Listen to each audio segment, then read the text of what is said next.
Good morning. I'll start this talk with a story from Leo Tolstoy. It's about a poor farmer, Peckham, who wants to own more land. One day, Peckham is introduced to Berkshire, who owns a huge amount of land. Peckham wants to get as much of his land as possible for as low a price as he can negotiate.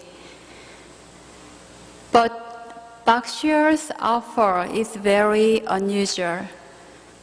For only 100 rubles, Peckham can have as much land as he can walk around in one day. If he reaches his starting point by sunset that day, the entire area of land his route covers will be his. But if he does not reach his starting point, he will lose his money and receive no land. Peckham is delighted as he believes that he can cover a great distance. That day, Peckham stays out as late as possible, marking out his route as the light fades. Towards the end, he realizes he is far from his starting point and runs back as fast as he can. He finally arrives at the starting point just as the sun sets. But exhausted from the run, Peckham drops dead. He is buried in an ordinary grave, only 6 feet long. Since early times, land has been a good investment. We can build nice buildings on land or plant various crops on it. But once a person possesses land, no matter how much land there is, it does not seem to satisfy one's great desire. Just like poor Peckham, what's the use of having a large amount of land if one dies? It's no use.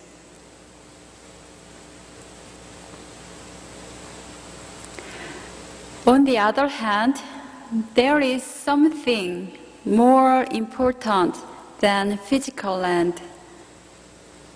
In Buddhism, it is called mind ground, or the field of the mind. The mind ground is larger than the whole universe. If we discover and own this mind ground, we can have it eternally, even after death. Everyone without exception originally has mind ground. But not many people know this. Master Sotaesan, the founding master of won-buddhism, said, "We call our human nature the field of the mind because of the way in which both wholesome and unwholesome mental states arise from our nature, even though it is originally free from discrimination and attachment. It is just like the way in which various types of crops or weeds grow in a field. The so-called mind ground, or the field of the mind, is the foundation of our minds."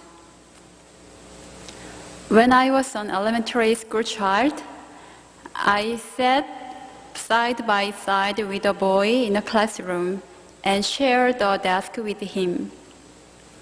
I cannot remember his name, but I do remember that he was a naughty boy, and I did not want to be disturbed by him in class.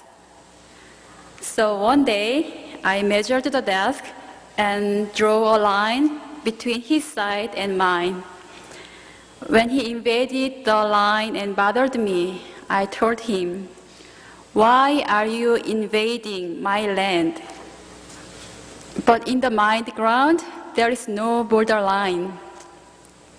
My mind ground and his mind ground are not separated in that way.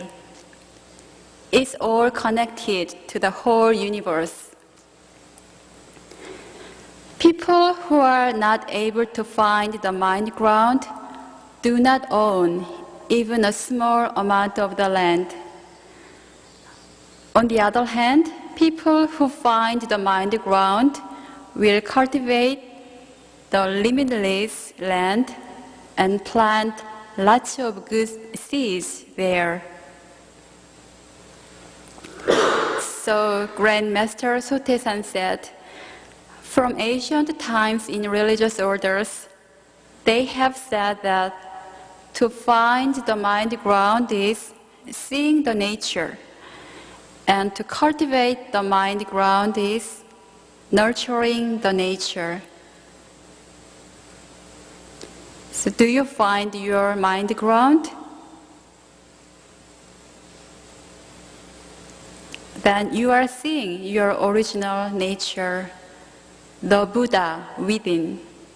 Master Sotaesan said, seeing the nature is to be like a millionaire who, unaware of the extent of his holdings, is finally made aware of his wealth.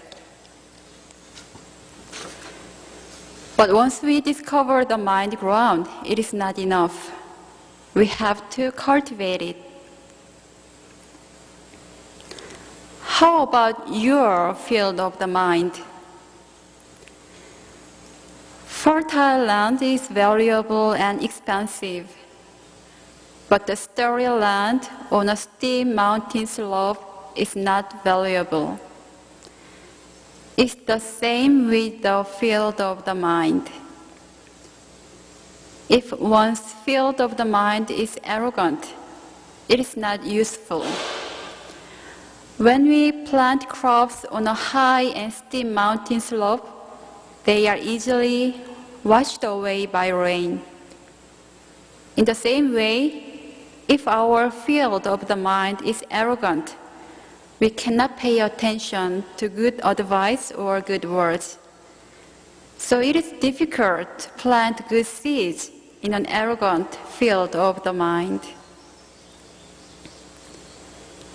Some people's field of the mind can be like a swamp.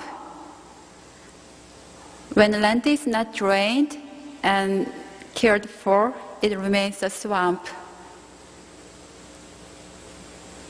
If you fall into the swamp, your whole body is dragged down. So you can neither plant anything nor build on swampy land. There are people whose field of the mind are damaged by the three poisons: greed, anger, and delusion. These people experience a lot of suffering and also cause suffering in others. People who are aggressive or intolerant, irritable, or unkind experience a great deal of suffering, like trying to grow healthy crops in a stony field or in the shade or in sand. They have difficulty cultivating their minds. To transform this field of mind into fertile, flat, sunny, and well-tended places, we must practice meditation.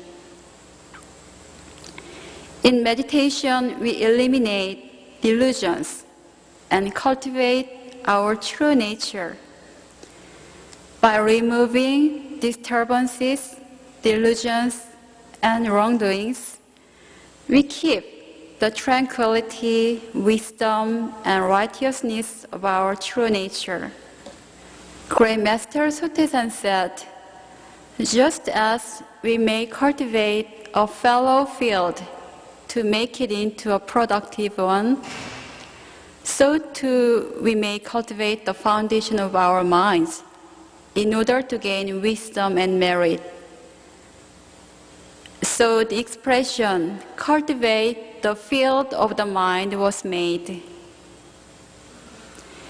Hence, people who cultivate their fields of the mind well are like good farmers who keep weeding their fields again and again until they eliminate all the weeds and are growing only crops, thereby reaping a good harvest in the autumn. Master Sotaesan continues, in the same way, you must investigate over and over the arising of wholesome and unwholesome mental states. When an unwholesome mental state arises, you must eliminate it over and over until it is completely gone, nourishing only the wholesome mental state, so that wisdom and merit will always be abundant. People who do not cultivate their fields of the mind well are like bad farmers who neglect their fields and so have nothing to harvest in the autumn. In the same way, Master Sotaesan says, if one follows one's mental state, regardless of whether they are unwholesome or wholesome, and act just as one pleases, one will encounter only suffering, and the path to wisdom and merit will recede still further. Therefore, our myriad of transgression and merit depends on nothing other than whether we cultivate our fields of the mind well or not. How then can you be negligent in this manner?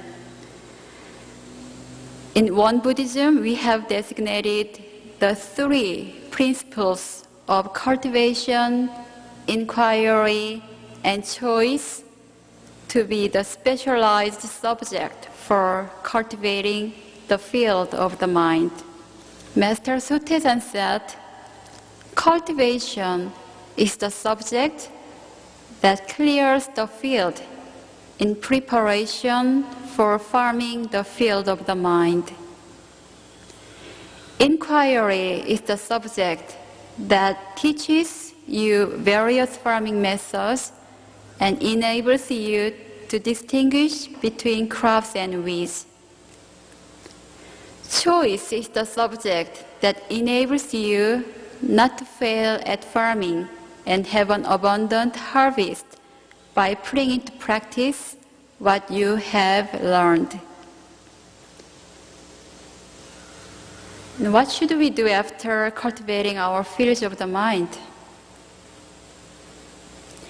We have to plant good seeds there. And what are good seeds for the mind? Pure, bright, broad, deep, polite, righteous, grateful, harmonious minds are good seeds for the mind. The mind ground is limitless and connected to the whole universe. People who discovered the mind ground through meditation are the wealthiest people. Once we discover the mind ground, we have to cultivate it. To transform our fields of the mind into fertile, flat, sunny, and well-tended places, we must continue to invest in them by practicing meditation.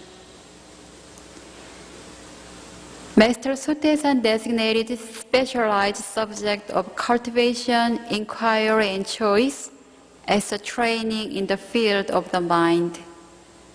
And he said, this training in the field of the mind was considered by all the Buddhas and sages to be their innate mission. Also, the training in the field of the mind is the basic element of all teaching among all peoples in the world. So let's find our mind ground and always keep the mind ground free from disturbances, delusions, and wrongdoings. And let's become good farmers and have great success in farming the field of the mind. Thank you.